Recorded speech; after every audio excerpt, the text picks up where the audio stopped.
80 million pesos na halaga ng pinsala sa agrikultura na itala sa Cagayan Valley. Sundan sa report.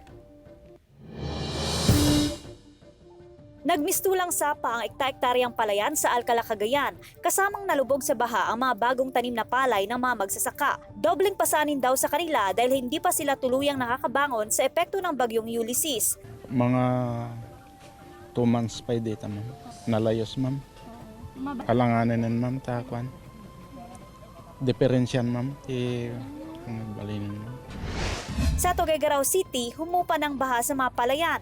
Nasirang ibang pananim. Ang mga magsasaka na sana'y magtatanim ngayong buwan, baka raw sa susunod na taon na lamang magtatanim. Naging late, tama yun kasi yun nga, dahil nga sa baha.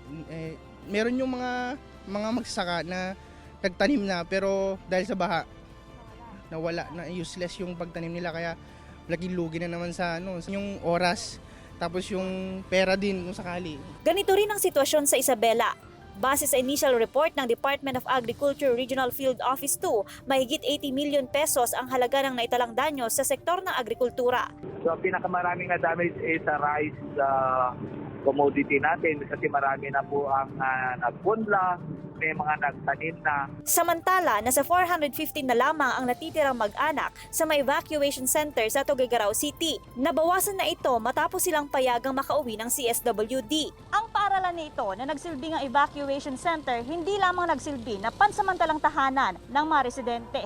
Ngayon kasi, tila nagsilbi na rin itong parking area sa dami ng mga sasakyan na isinalba mula sa baha. Mahirap naman kung mabaha ang sasakyan.